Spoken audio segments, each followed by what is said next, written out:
Well, hello, everyone. My name is Ruth Shaw. I am the Executive Director of National Campus Life Network. Thank you all so much for joining us today for our fourth public webinar on our show called the Extra Pro-Life Show, where we discuss all things related to abortion in Canada and beyond. On this show, we aim to give you a look into organizations who are tackling the crisis of abortion and help you learn from them and critically think about what it means to be pro-life in Canada today. This could mean to boost your current pro-life conviction or convict you to make a change. We are a pro-life organization, so we do want everyone in Canada to reject abortion, and we're completely transparent about that. So hopefully this show will inspire you and equip you to do just that. Throughout the show, you will have the opportunity to submit questions on the public chat, so please write those out and make sure you put some good ones there for Stephanie today. We will start taking public questions about halfway through the show, so please give us some good ones. I would ask that participants keep themselves muted and their cameras off to avoid any distractions for the speakers today. As I mentioned, my name is Ruth Shaw. I am the Executive Director of National Campus Life Network and today's host. We have the privilege of building and equipping the pro-life youth movement in Canada and working to convince a generation that abortion is wrong. Nationally, we work with 21 clubs and over 200 youth to fight the greatest human rights injustice of our time. So you can find out more about what we do at ncln.ca. Today, I am pleased to be speaking with Stephanie Gray, one of the pioneers of pro-life apologetics in Canada. So Stephanie is a seasoned and international speaker who began presenting at the age of 18. And like many of our speakers, she was propelled forward into activism and speaking through her university pro-life club. She has spoken at many post-secondary institutions such as Yale University, George Washington University, and the University of California, Berkeley. In 2017, Stephanie was a presenter for the series Talks at Google, speaking on abortion at Google headquarters in Mountain View, California. Stephanie has debated abortion advocates, physicians, protesters, heads of institutions, such as the first medical director for International Planned Parenthood, Dr. Malcolm Potts. In 2019, Stephanie participated in a historic 8-woman debate on abortion held in Mexico. She is the author of Love Unleashes Life, Abortion and the Art of Communicating Truth. I am truly privileged to know Stephanie personally. Beyond being obviously very smart and articulate, she is one of the funniest and empathetic people that I know. She's also excellent on the ukulele. I've heard her myself. Yes. Stephanie, thank you so much for being here. Thank you, Ruth. Did you describe me as funny? I did. I think you're funny. You know what? It's one of the greatest compliments someone can give me is describe me as funny. When I was being interviewed to volunteer, I was asked, what are some qualities you have? And I looked at the interview and I said, oh, I'm funny. I don't know if it's as good if you pronounce that you're funny to people. I think the art is to be more subtle about it, but I don't know. Yeah, well, you know, if I can get a laugh every now and then, that's nice. Yeah. But, I mean, I feel the same way. Yeah. So listen, you have been debating and writing about abortion for a very long time. Were you always against abortion, or was there something that happened that brought you to be against it? I was always against abortion from my earliest memories of learning about it, but the conviction about how wrong it was and the need to do something about it grew over time. So both my parents were very involved in the pro-life movement. So as a young child growing up, I was often with them at conferences, marches, rallies. My mom volunteered at a pregnancy center. So I learned at a young age that there were unmarried, pregnant, often teenagers who were considering abortion, and my mom helped them through their pregnancies. And when they gave birth, she went to the hospital and I went with her and I saw the babies. So I knew at a young age about crisis pregnancies and abortion. So I was deeply convicted that abortion was wrong based on that understanding I had as a child about what it did. But it's interesting when you just mentioned, you know, that a big portion of my start was in my university years, just made me think of a significant turning point for me actually happened with NCLN. Oh. So I was I don't know if you know this part of the story, but when I was in grade 12, this is dating myself now. So this was the year 97 into 98. I graduated in 1998. The then executive director of NCLN, a woman, I think her name was Shenda O'Neill, NCLN, you guys were like 2 years old at the time, and she was in my high school. And she said, we're this new university student movement. And if you're in grade 12, we want you to sign up to be connected through us to a pro-life club at your university. So Right. I was one of 2 students in my class that gave her my email address, and emails were brand new back then. Like no one had emails until 1998. So I gave her my new email address, and she contacted me and connected me to the Pro-Life Club at UBC. And then through the Pro-Life Club at UBC, they told me they had sponsorship to send students to the symposium. So then I was sent to the symposium January 99, where I met Scott Klusendorf, this amazing American pro-life speaker who teaches pro-life apologetics. So I would say that was a significant turning point for me, because when I was at NCLN Symposium and I heard Scott speak, I knew that weekend that I wanted to turn my pro-life conviction into a full-time career. And so that's what I've been doing ever since. Yeah, so lots of exposure beforehand to life and to pregnancy and that kind of thing, but more convicted later on through university and through meeting Scott to get active against it. Absolutely, yeah. You know, and I'm sure you've heard many people say that abortion is just something that shouldn't even be discussed.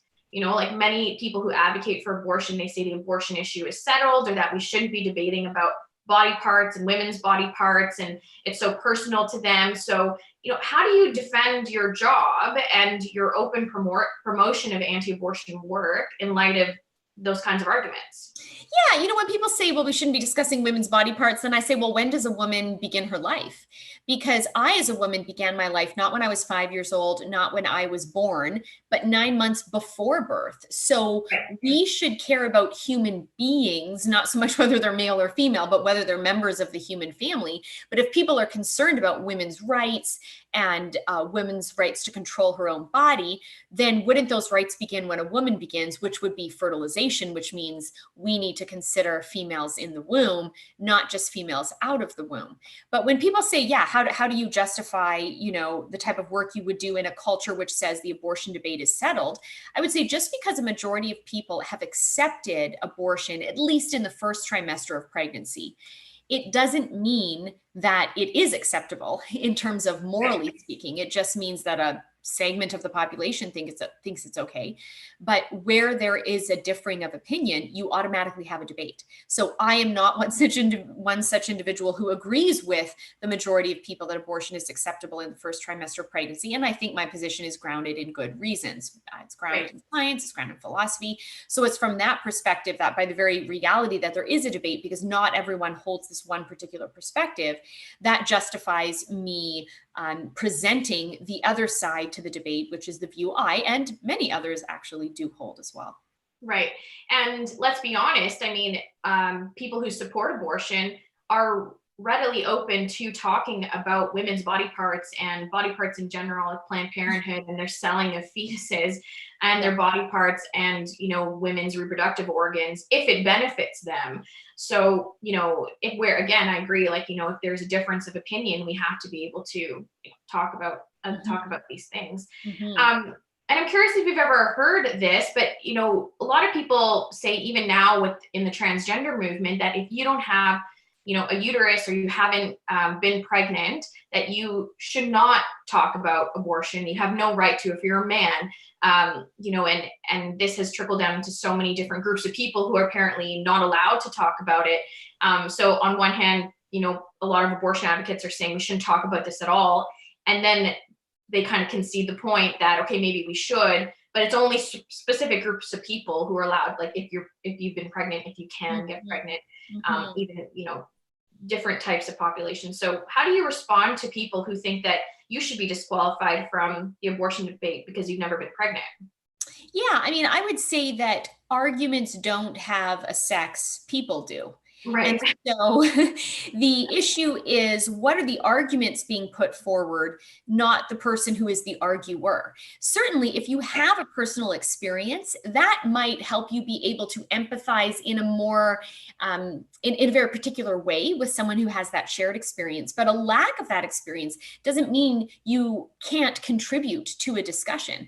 So yes, just as people have dismissed pro-life men from making an argument against abortion, abortion supporters doctors have come up to me and said, well, have you been pregnant? And they will dismiss me the moment I say no. They'll dismiss me as Right. quickly as they dismiss a man. And then what I do to expose that really what they're doing is making an ad hominem attack, which in philosophy is considered a fallacy, a poor way of arguing, where Right. you attack a person or their perceived character rather than their arguments. By dismissing my argument against abortion because I've yet to be pregnant, they are showing that their position is weak because they're not attacking my arguments. They're attacking my life experience or lack thereof from their perspective. So what I like to say is, well, imagine I have been pregnant. Imagine I've had an abortion, placed one child for adoption, and am parenting my third child. Right. What would you tell me then? And what that does is forces them to set aside the personalities of the people involved and instead respond specifically to the claims that pro-lifers make. Right. And I mean, again, it's, we don't talk about ideas just based on whether or not you have, experienced some of those things. Like, I don't have to have been raped to be against rape. And Right. we should be, probably encouraging people to take stances on things instead of discouraging them because they haven't, had the fortune actually of not having to experience difficult things. Right. Now, one thing that does come to mind, which over the years I've come to see, is it can be helpful to pause and say, why is someone taking this particular tactic? Why are they dismissing my argument because of my lack of experience? And in some situations, what I have found the answer to that to be that they are really trying to say, you don't know what it's like. You don't know my pain. You don't know my experience. And so what I found helpful to do is to say to people through analogy, imagine someone has cancer. They've just been diagnosed with very serious cancer. And let's say it's breast cancer, and they have access to the best oncologist in their community who's known for successfully getting rid of that particular type of breast cancer. Right. And let's imagine they have a friend who's had ovarian cancer. Right. Now, when they need treatment for their breast cancer, are they going to go to their friend who's had ovarian cancer, or are they going to go to the best oncologist who's known for treating breast cancer? Right. Well, they're going to go to the best oncologist. But what about when they need a shoulder to cry on? Are they going to go to the best oncologist, or are they going to go to the friend who had ovarian cancer? They're going to go to the friend who had ovarian cancer. And what that helps us see is you don't need to have experienced cancer to know how to fight cancer. You need to be a good doctor. You need to understand the nature of cancer and so forth. But when you're looking for that shoulder to cry on, when you're looking for that person to just sit with you in your pain, you might be more comfortable with someone who's had a shared experience, hence the friend who didn't have the same cancer, but a similar type of physical, suffering. And so in the same way, when someone dismisses me because I've never been pregnant, or a man because he'll never be pregnant, what they might be saying is, you don't know what I've been through if this person has already been pregnant. At which point we can say, you know what, I don't know. I can certainly be kind to you. I can be compassionate, but I can't know it the way someone who's been in your shoes can know it. But the question is, are we looking for a shoulder to cry on? Of course, people are welcome to cry on my shoulder, but they might want someone who's had their experience.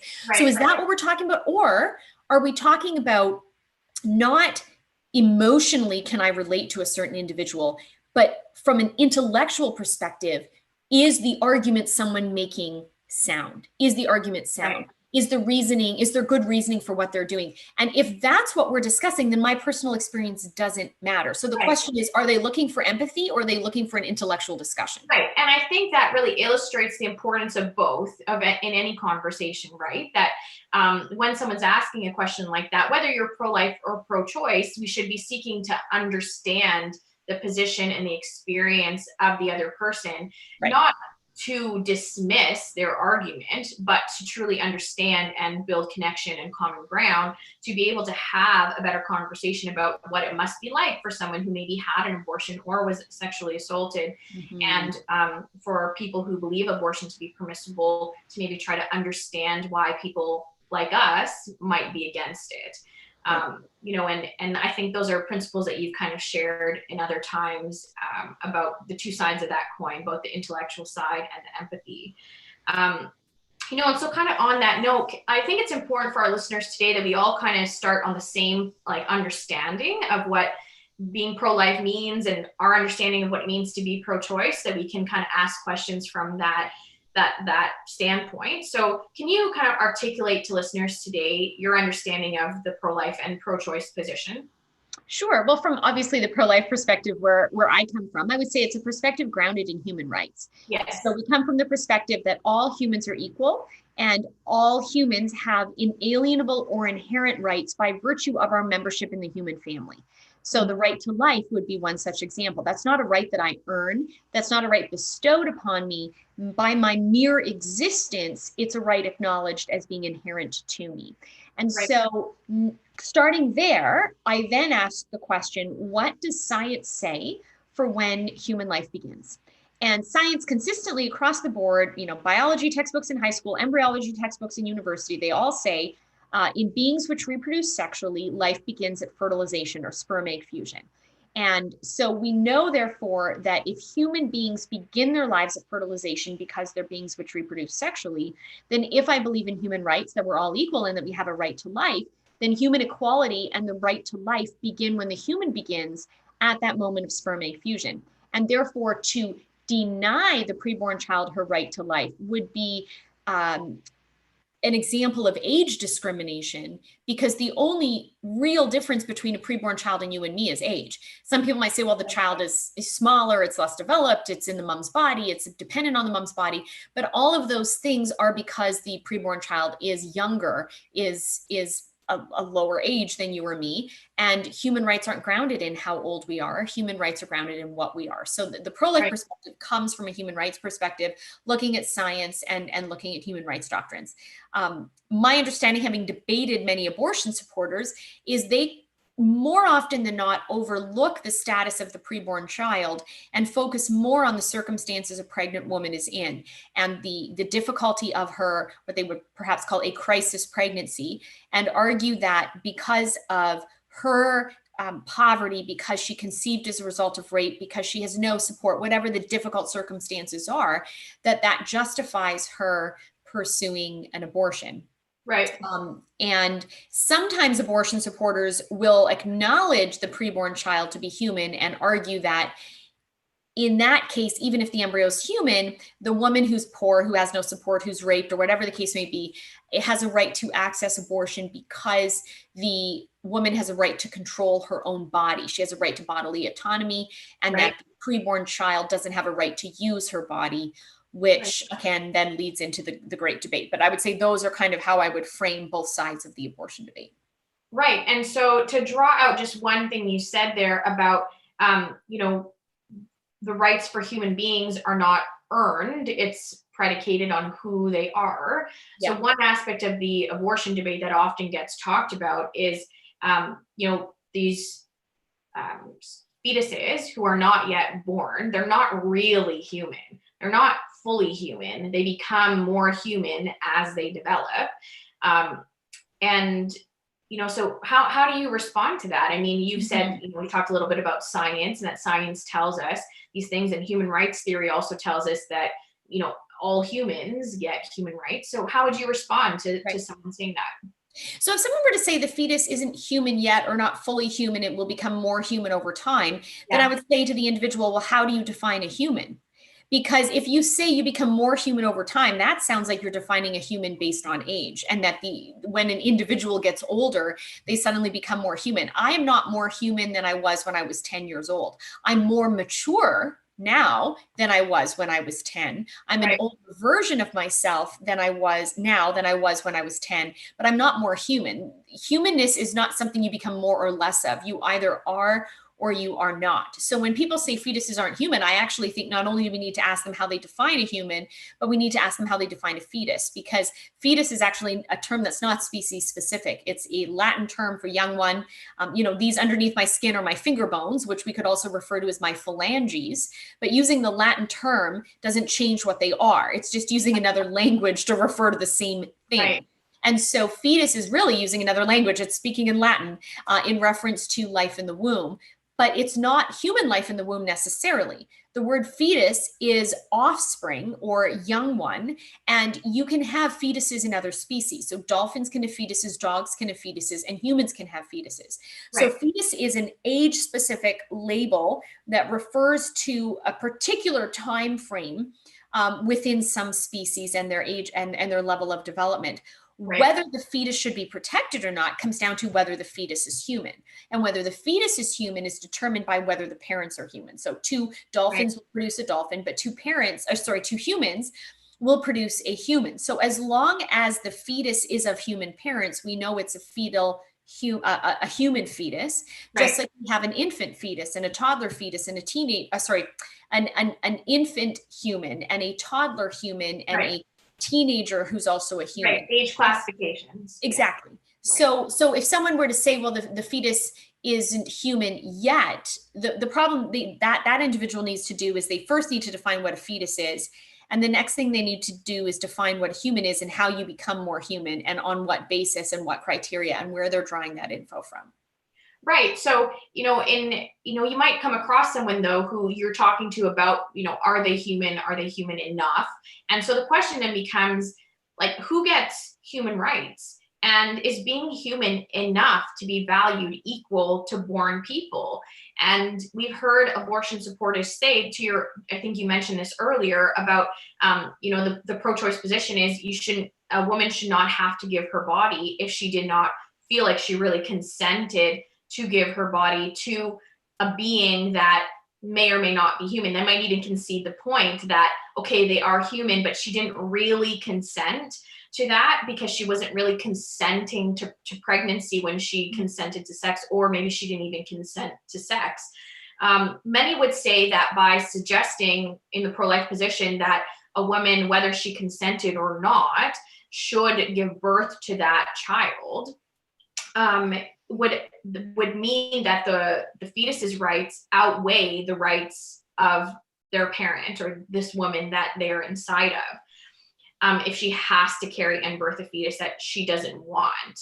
And so, similarly to, I've heard analogies used, a landlord who has a squatter and they didn't really consent to having the squatter there. Maybe they had some looser rules that, allowed for someone like that to move in, someone is having casual sex, but didn't really consent to being pregnant. Or in the unfortunate case of sexual assault, and the woman absolutely did nothing to make that happen. Would it not mean that the fetus's rights outweigh the rights of a woman to make her and suggest that we should make her, carry that baby to term?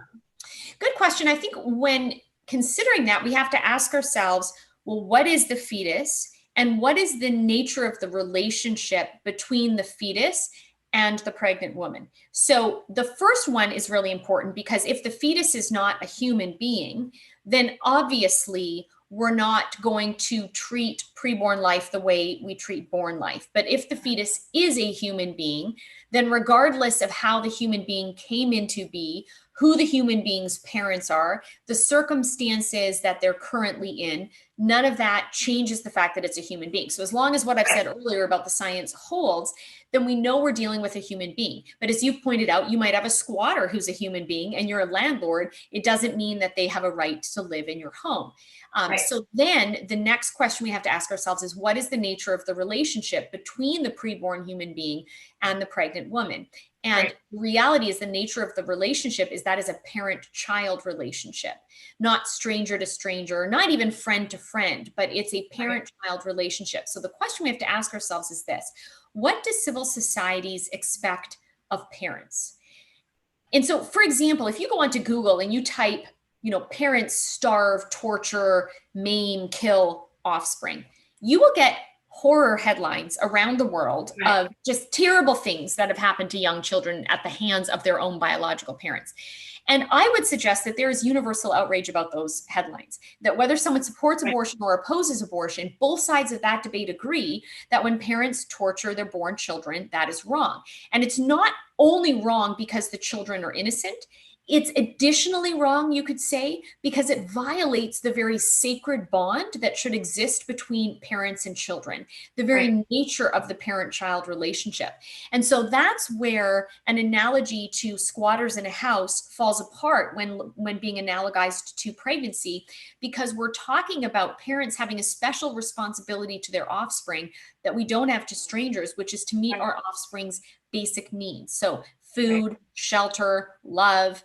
And so where that is lacking, we consider that a violation of the parent-child relationship. And so because the act of abortion does not provide food, does not maintain shelter, and is Right. not loving because it's dismembering the body of a human being who is one's Right. offspring, you could argue that that parents do have a responsibility to maintain the pregnancy of their own offspring because that's basic care required for children.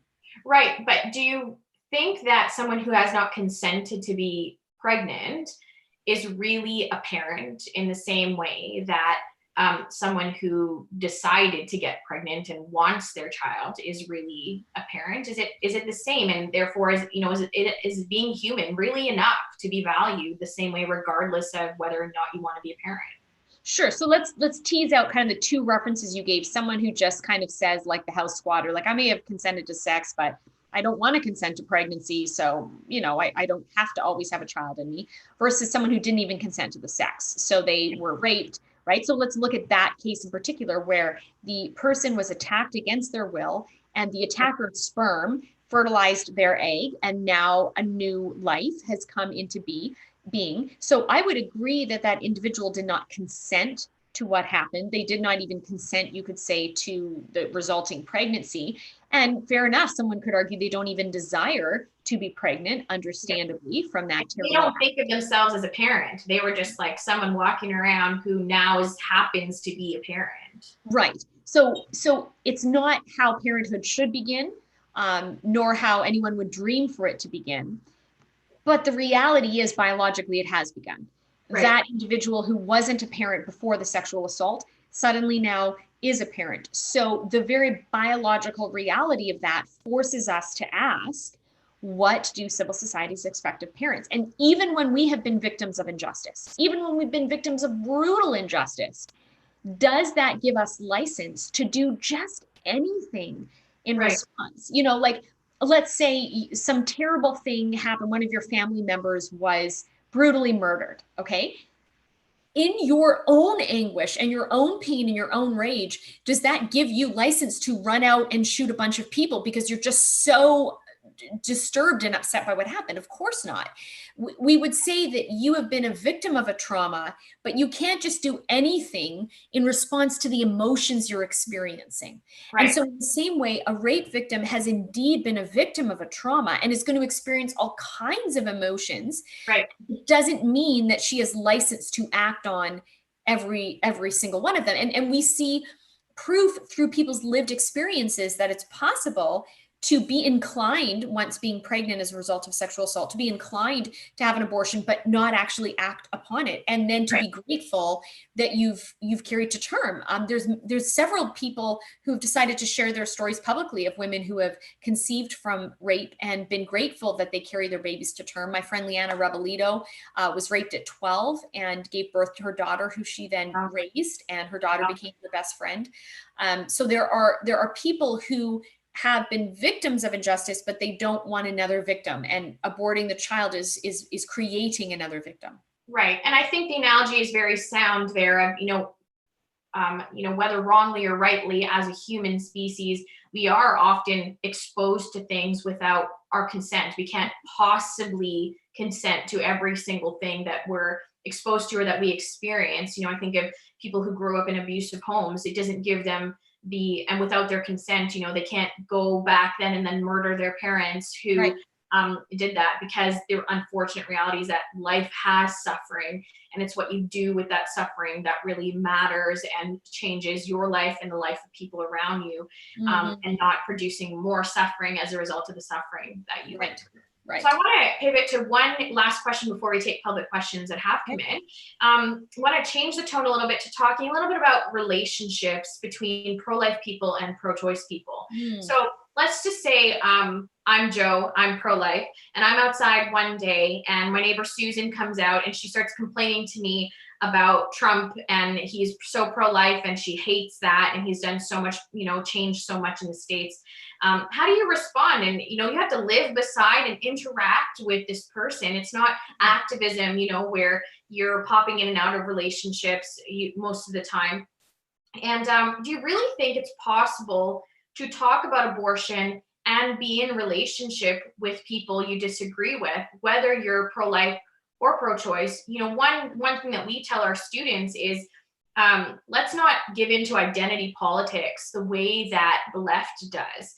Or the way that people who often ascribe to other values, they often say like, well, this person disagrees with me, and then the whole relationship becomes about that. Like, how would you suggest people navigate being in relationship with, well, first of all, do you think we should be in relationship with people we disagree with?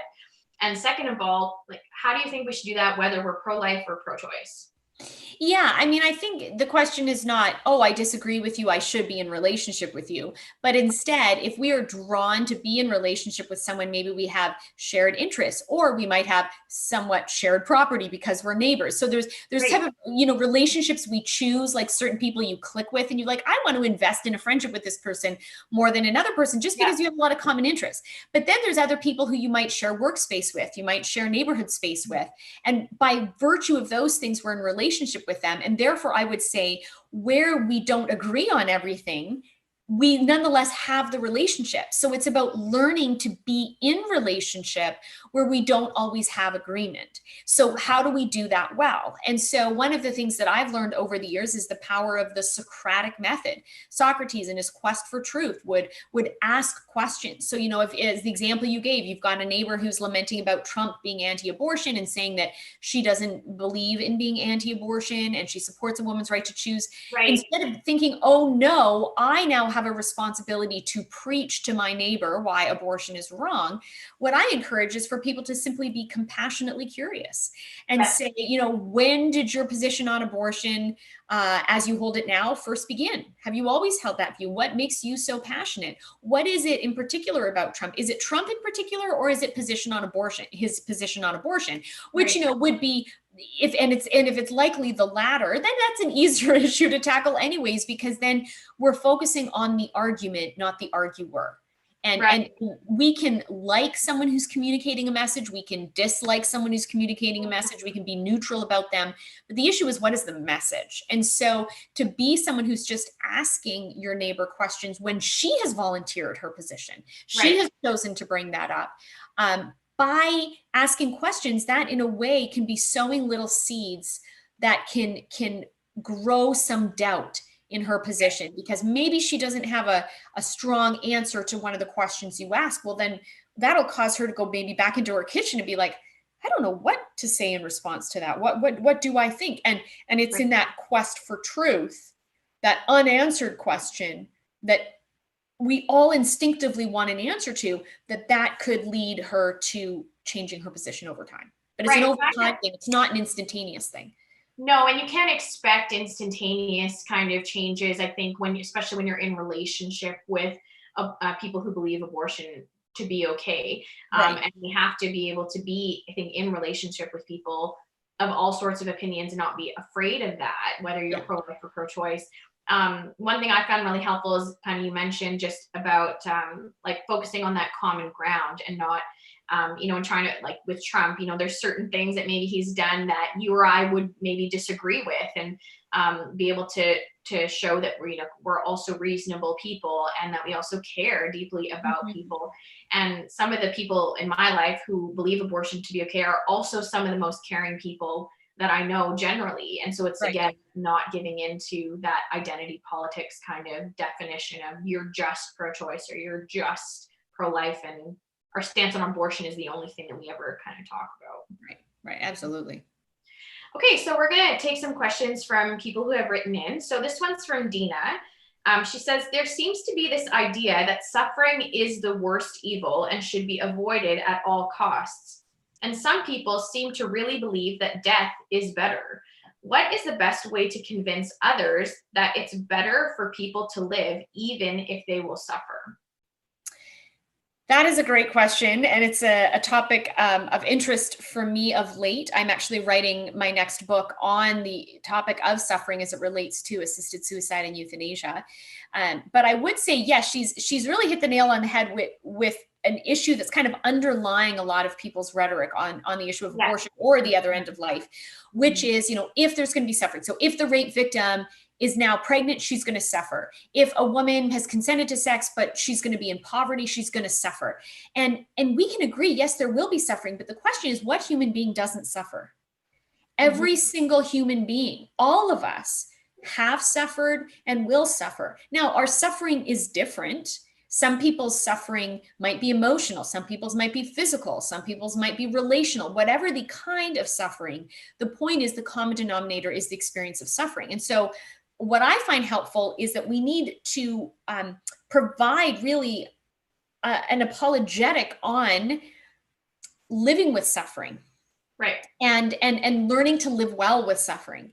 And what I like to often point to is the writings of Holocaust survivor and counselor psychiatrist, Dr. Viktor Frankl, who not only observed suffering in his clients and patients, but lived suffering in surviving the concentration camps of the Second World War. And one of his observations was that despair is suffering without meaning. And his whole point was, because suffering is part of the human experience, and we can't eliminate that, we can eliminate despair to the extent we can find meaning in and through our suffering. But if we don't find meaning in and through our suffering, then we're more likely to despair. So he gives an example of a teenager from Texas who was in a car accident and became a quadriplegic. So she's paralyzed, neck down. And he said every day, he goes, this is how she spends her days. You know, she listens to the news, watches the news. And he said, whenever she comes across a story of someone who's somewhere in the world going through hardship, going through suffering, she calls for an assistant to come to her and put a stick in her mouth. And then she uses the stick to pound out letters on a keyboard. In order to write notes of encouragement that will then be mailed to people that she read about in the news. And Dr. Frankl said, yeah, that young woman lives a life of profound meaning. Now, is she suffering? Yes. But is she despairing? No. Why? Not simply because she found meaning in general, but that her meaning was inherently tied to her suffering. That it was through her experience of paralysis, of total loss of everything you used to be able to do before, of total reliance on others, that built in her a profound empathy for other people who were suffering, even if in different ways. And then, because she had all this time on her hands that she didn't have before, she then made that her purpose and her mission. And so it is that type of stuff from Dr. Frankl that I think we really need to teach our culture, so that whatever someone's suffering, and my friend Leanna, the one who got pregnant at 12 from rape, is a good example of that. She is now a public speaker. She shares her story. She is able to reach out to victims of sexual assault, to people who find themselves in unplanned pregnancies, to people who are single mothers, all kinds of people.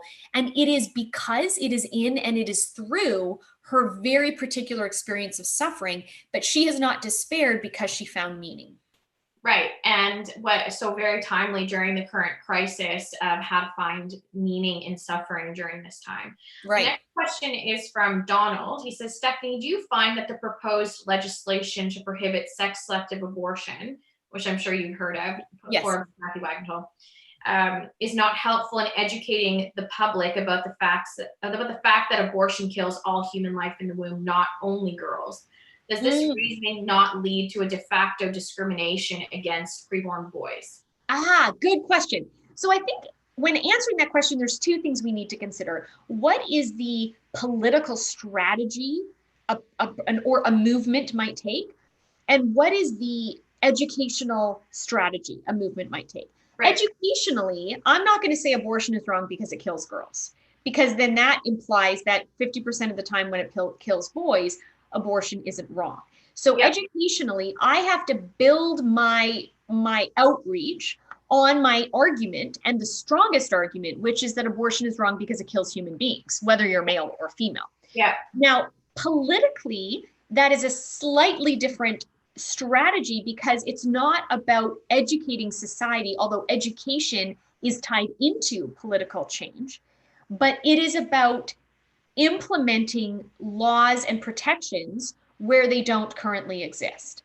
And so the reality in Canada is that girls and boys may be killed through all 9 months of pregnancy. And so when we're trying to decide, should we create or support certain pro-life legislation, or should we not create that or not support that, the good measuring stick to consider is this. Is this pro-life legislation introducing evil? Is it Right. expanding evil? Right. Or is it limiting evil or eliminating evil? Right. So because boys and girls may legally be killed, the evil is already really high. It's up to here. Legislation that stops the killing of girls in this context actually lessens the evil. It drops it down from all of these people being killed, still a lot, but there's a small group in this portion here that will actually be saved. So introducing the legislation to ban the killing of girls simply because they're girls in a climate where girls and boys may be killed is an example of limiting the evil rather than introducing the evil Right. or expanding the evil. So in that case, I would say there's political merit to doing that, but it doesn't mean that that's our argument from an educational perspective. Moreover, I think the educational arm of the movement can seize the opportunity where the debate is happening about girls to say Right. to the general public, if we think it's wrong to kill girls, which I think over 90% of people would support being, laws against sex selective abortion. If it's wrong to kill girls, wouldn't it also be wrong to kill boys?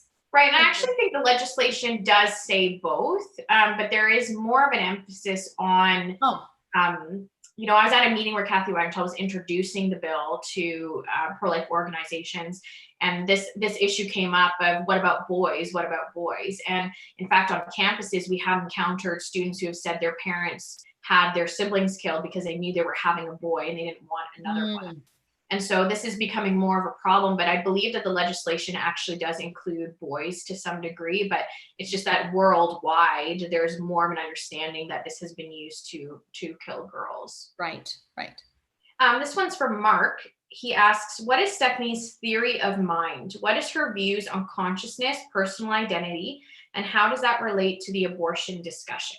So I would say when it comes to consciousness, our rational mind, self-awareness, these are all things that by our nature as humans we have.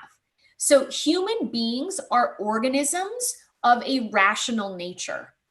Just as a dog is an organism that has a barking nature, humans are organisms that have a rational conscious nature. But sometimes, due to factors such as our age or our environment, we cannot always currently manifest our unique nature. So, when you're under anesthetic having your wisdom teeth removed, you cannot currently in that moment manifest your conscious, rational nature. If someone were to talk to you while you're knocked out and say, hey, can I borrow $1 million from you? If you don't reply, I'm going to take that as a yes. That's not going to be held up as a valid interaction in a court of law. But it Right. doesn't mean you lost your human nature in that moment. You maintained your human nature and you had the inherent capacity to be conscious and rational. But due to your current circumstances, you weren't able to act on that. And so, in the same way with the preborn child, by virtue of having human parents and therefore being a human being, that individual who's a human organism has the inherent nature of being rational and conscious. But in Right. her case, rather than it be environmental or circumstantial in the case of anesthetic, it's age based because the child has not lived long enough and gotten old enough to develop, let's say, the structures of the mind Right. to be able to be rational and conscious. Right. That the child can't currently act on it, but nonetheless inherently still has the capability. So then analogously, if we think about a dog who that type of organism within its nature has the capacity to bark, it's possible to have a dog that can't bark. The dog may have had a developmental issue in utero and never developed vocal cords so that it, even as an adult dog, would never be able to bark. Or you could have someone who, for some reason, had their dog's vocal cords clipped. Maybe they lived in an Right. apartment and they're not allowed loud animals, but they wanted their pet still. In those cases where a dog cannot currently bark, is the organism still a dog? Absolutely. It has the inherent capacity to bark, but it can't currently manifest that due to a number of factors. Right. So in the same way, I think we ought to protect organisms that have an inherent capacity for consciousness, for rational thought, Right. but their protections shouldn't be dependent on their current capacities because there are so many things that can impact our current capacities, Right. but not change our inherent nature. Right. And I have heard you use the analogy before about when you're sleeping and different things like that, your consciousness changes in different situations. And that's why we cannot be value based on that. But it is something that should propel us in the capacity to do that, propel us to protect people. Yeah. So this one's from Tanya. So she's asking, if someone is in a place where they are in too much pain to follow a logical argument, how would you respond to them, assuming we're not in a situation where they express their pain as violence? Yeah, certainly we have to have wisdom and discernment to know when someone is in a place where they want to talk logically and through argument and through debate, and when they just want someone to acknowledge and affirm that something they are a victim of, something they're experiencing is terrible. Right. And so even in recognizing, as I mentioned earlier with Dr. Frankel, that despair is suffering without meaning. So we want to help people find meaning in their suffering. It doesn't mean in every single situation where someone could be suffering that that is a great moment to impart the theory of Dr. Frankel and say, Right. now that you've been in a car accident and you're attached to all these machines, but you can still hear me and you can blink, I want to give you a lecture on finding meaning right now. No, that wouldn't be appropriate. What would be appropriate would be to sit and hold their hand and tell them that you're there, and tell them you love them, and tell them that you're going to be with them. And that's what people need. So pro-lifers do need to have the discernment to know, when do I carry on an argument and when do I just let the argument rest for a while, but still convey sympathy and compassion for the person who I'm interacting with. Right. Yeah, makes sense. So this one is from Lily. She's asking, if technology developed to a place where we could remove the embryo and still keep them alive and have them grow in a lab or surrogate mothers, what would your opinion be on this? Good question. So I would say that I think, first of all, we need to look at that question about technology advancing is tied into something we already acknowledge and accept, which is incubators. We already have the capacity to take fetuses out of their mom's wombs, put them in incubators, and they will live for what would be the duration of what should be a typical human gestation. And babies can live in incubators, 24, 23, 22, I think even 21 weeks. There's been a baby that survived that. Generally, viability is around 24 weeks. So the question then is, if we had the technology to have incubators that helped babies at 15 weeks or 10 weeks, would that be good technology? I think in principle, yes, that would be good technology. But I would say this, in practice, I don't think that technology should be used simply because someone no longer wants to be pregnant. There has to be a proportionate reason to endanger the life of the child by placing the child outside of the womb. And that reason might be because the womb is not a safe place, because the environment of the womb is such that the woman has cancer in her body or her body can't sustain the pregnancy. But if someone were to say at 25 weeks pregnancy, hey doc, I don't want to be pregnant anymore, and I know incubators already exist, can you just do a C-section right now and put my 25-week baby in an incubator? A doctor wouldn't do that. A doctor would only put a baby in an incubator if there was a medical reason to induce labor and bring the baby out of the mom's body. Right. But simply for convenience, we wouldn't put the baby in an incubator because it's not ideal, that the ideal environment for the baby. So in principle, I support expanding that technology to have babies earlier and earlier in utero be able to survive ex utero, but not simply because someone no longer wants to be pregnant. Right. And I think Dr. Levatino talks about that, where people are needing to deliver earlier. He talked a lot about how he never had a situation where he had to perform an abortion to save the life of a mom. It was that he would encourage for the babies to be delivered earlier, as opposed to dismembering them. Which there's obviously a huge distinction between those two things. Yeah, I think it's important to point out that when a woman's life is in danger in particular, that the act of abortion would always be wrong, because that's targeting the baby's body with the intention of destroying the baby's body. But saying that that is unethical doesn't mean there aren't alternatives. Analogously, it's, imagine there's a way you drive home every day, and you take the same path every day to get home. But tomorrow, when you're driving home, halfway through your drive, there's a sign up that says road closed. And you're tempted to ignore the sign, but just beyond it, you can see literally the road has been chewed up and you couldn't even drive down if you wanted to. Right. Now, the fact that it says road closed halfway through the path you take to get home, does it mean you're not going to get home? No, right. You're going to get home, but you're going to follow the other signs that say detour ahead and all the orange and black turn signals.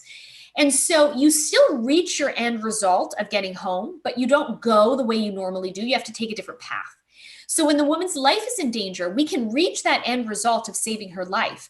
But the road that's closed to us, the path we may not take is abortion, directly and intentionally killing the child. But there are alternative paths that we can take that still get us to that destination. But what matters is that in our method of intervening, that we intervene to address whatever, let's say, the underlying condition is, without directly and intentionally targeting the baby for destruction. Right. So this next one is from Donald again, and he says, a 2019 Knights of Columbus poll found that 80% of Americans support limiting abortion to the first trimester. Why do we see more radicalism from the progressives, including rejecting born alive protections of infants who were targeted for abortion but survived the procedure only to be left to die? I think there's a subconscious realization that if we start to ban some abortions, why wouldn't we ban more? And so there's this recognition then from those who would kind of support abortion in what would be described as very extreme circumstances, 9 months of pregnancy, baby lives, you can still kill the baby after birth, that type of stuff, is because there is a recognition we have to be consistent. And so either it's all right or it's all wrong. And so if we start to move the line backwards and say it's wrong now, used to be wrong at birth, now it's wrong after 3 months, so move it from birth to 6 months to 3 months, then the fear of abortion supporters understandably is, well, then they're going to keep moving it back all the way to fertilization. So that it's a reaction to that fear, I think, which is to go that full other extreme, but then it exposed the pro-abortion worldview for what it is. Right. And then it's not really about limiting abortion to where it's really necessary, or, situations where, it's like rape or different, the exceptions, right? The exception becomes the rule because there's so much fear around any kind of limitation. So this one's from Josh, and it kind of goes back to what we were talking about before about consenting to pregnancy and that kind of thing. So he's asking, what would you say to people who consider pregnancy to be extraordinary care? Like the physical pains of pregnancy is sometimes seen as extraordinary care for a child, especially in the case of rape. Yeah, good question. I would say that if we look at kind of even that phrase extraordinary care, that there is generally accepted principle in bioethics that we have a duty to pursue ordinary care, but not extraordinary care. And ordinary care is often defined as not excessively burdensome and a hope of benefit. Whereas extraordinary would be excessively burdensome with no hope of benefit. And so if someone were to say, well, I don't have to maintain a pregnancy because it's excessively burdensome with no hope of benefit, it's extraordinary, I would immediately call into question the accuracy of labeling pregnancy as extraordinary. Right. Yeah. So even though the burden of pregnancy on the body for some women can be very overwhelming. I have a friend who was pregnant with twins and she had hyperemesis gravidarum, which is what Princess Kate Middleton gets when she's pregnant, which is nausea to the extreme. I mean, she was in the hospital every day getting IV fluids. It was a very brutal experience of pregnancy. But nonetheless, the experience of pregnancy was a sign that her body was working correctly. Her body, by being able to get pregnant and maintain a pregnancy, was working right. And therefore, the question is there anywhere else for the child to be in the first 9 months of the child's life? And the answer is no. Even if we could put the baby in an incubator, that's a backup plan for where the child should be. The very nature of the mom's body and the child's need is that it should be the two of them connected for a 9-month period. And I would say, actually, maintaining a pregnancy, there is hope of benefit rather than no hope of benefit, that it actually does exactly what it should do to maintain the health and life of the child. And that if you stop a pregnancy, you're actually not benefiting the child, you're directly harming the child. Yeah, and I also think, calling pregnancy itself extraordinary care of a child, pregnancy is not an illness. It's natural, it's normal, and it's inherent to women's bodies. They were made, Oh, looks like you're kind of, I don't know if that's my Wi-Fi or, oh, are you there? Oh, Oh, can good. you guys hear me? Am I back? You kind of fizzled out for a second, but yeah, that it's normal for her body. It's a sign her body's working right.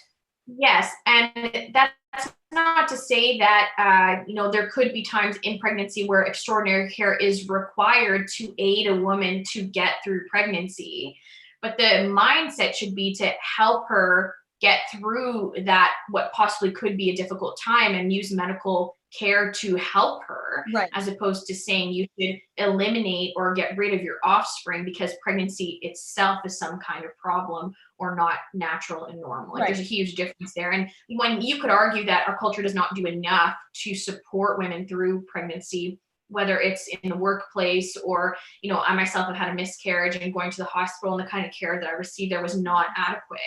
And so, perhaps as a culture, we need to do more to give the care for pregnancy, but that's not to say there's something wrong with pregnancy. Right. Well, in fact, we know there's something wrong with the opposite. Like women will go to their doctors when they can't get pregnant. They'll say something's wrong because there's this inherent sense that we know pregnancy is a sign the body's working correctly, and an inability to get pregnant is a sign the body's working incorrectly, unless you're postmenopausal or pre-puberty or whatever the case may be. But if you're in your fertile years, getting pregnant is actually a sign your body's working right. So therefore, to maintain a pregnancy is to simply do the natural, ordinary care. And quite frankly, when people talk about, pregnancy in this very extreme way, while there are cases, again, like my friend with hyperemesis gravidarium, who had a very extreme experience of the burdensome nature of pregnancy on the body physically, let's be honest, and you're a mom, you can probably attest to this, having children out of the womb can take much more of a toll on you than physically. I mean, you can still go out and about when you're pregnant.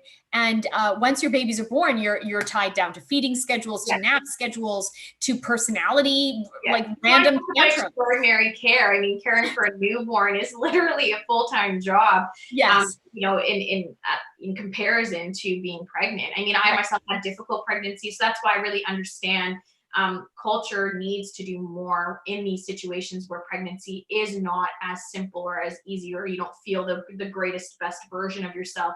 Or like myself, I had to go on progesterone to sustain a pregnancy. And there are a lot of doctors who don't understand how that works in hormone supplements and all that kind of thing. And nor do they treat pregnancy as something that should be protected and helped along if it requires it to do so.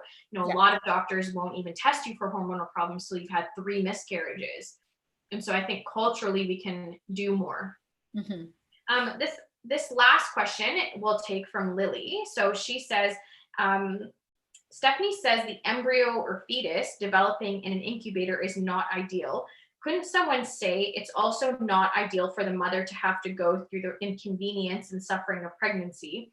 What exactly do you mean by it's not ideal? Suppose that technology was good enough that it wouldn't, but the embryo's life is in danger. Would it still be not ideal? Can you articulate a little bit more why you're saying that? Sure. So because of what we were just saying a moment ago, that pregnancy is a sign the body is working correctly, and because the preborn child needs the intricacies of the mother's body. And I would also add, not just physiologically, biologically, but emotionally, emotional development of being connected to another human.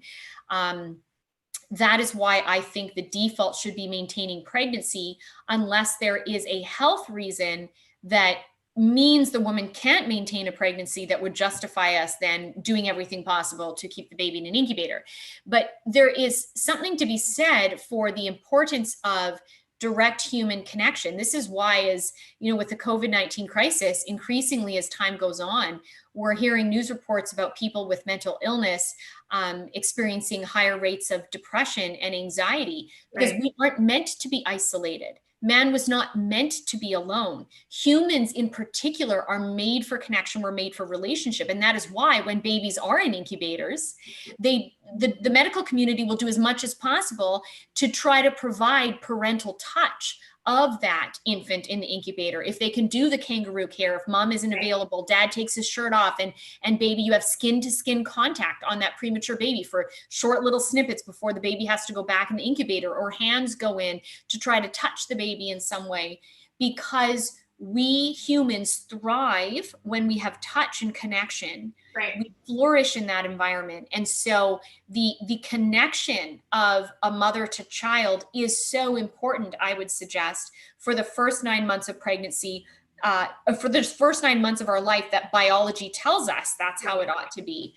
That's why we should prioritize maintaining a pregnancy naturally, and only default to incubators that could go, sure, earlier. I hope so, 10 weeks, even from fertilization, if it's possible, for babies that would otherwise die, then we should do that, but not simply, I don't want to be pregnant anymore. And the best way of understanding that we shouldn't just take an embryo out and put the embryo in an incubator because mom doesn't want to be pregnant is to use the example I gave earlier. No medical doctor would simply induce labor and take a 25-week-old perfectly healthy baby out of a mom's womb who was perfectly healthy as well, simply because she no longer wanted the inconvenience of being pregnant. They wouldn't do that because of the risk to the lungs of the child and the well-being of the child. We only take, it's kind of like cancer, chemo. Chemo does a number on your body. And if you don't have cancer, it'd be really dumb to do chemo. But if you do have cancer, it totally makes sense to do chemo. And you are willing to take the hit of the negative effect of chemo for the overall positive effect of trying to kill the cancer. So if there's a medically indicated reason to take the hit, so to speak, of losing the benefits you get by keeping mom and child connected, then you take that hit, because the benefits of keeping the child alive outweigh the risk of the child dying if the mom's body is not well. But it shouldn't be a solution. And here's another reason why it shouldn't be a solution to unplanned pregnancies. It wouldn't work anyways, because if abortion supporters, in generally speaking, were told, hey, instead of having an abortion, put your live embryo in this incubator and someone will adopt it.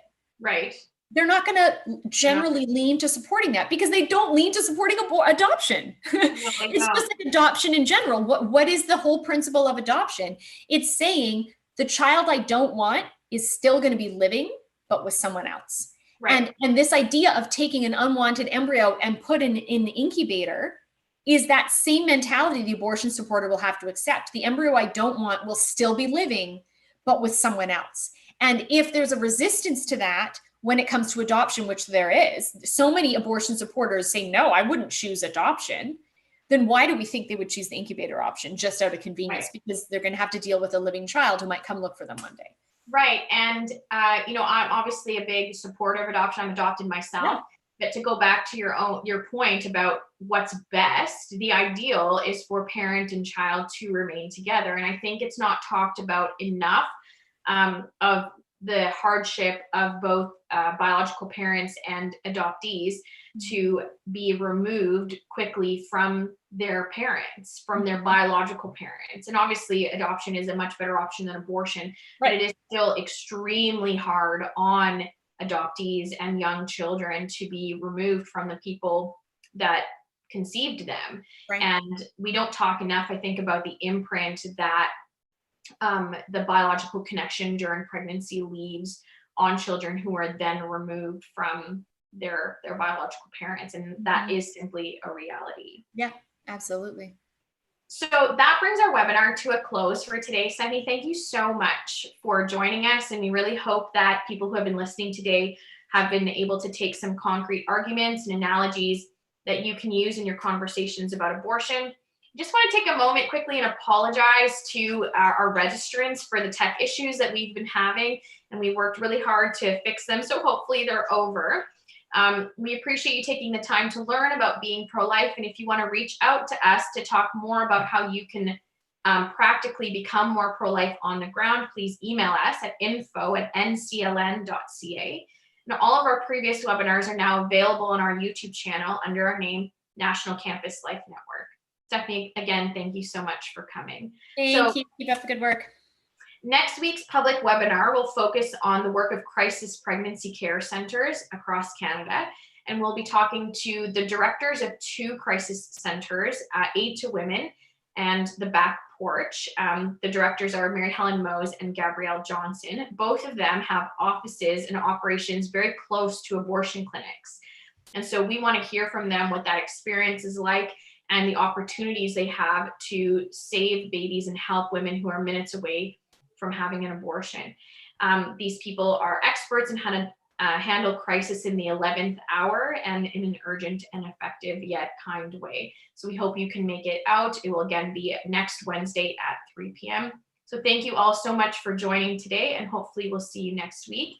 And Stephanie, how can people get in touch with you if they have more questions about apologetics? Yeah, if people want to reach out to me, go to loveunleasheslife.com, which is my website. So that's www.loveunleasheslife.com, and go to the contact page, sign up for the e-updates, and we can stay in touch.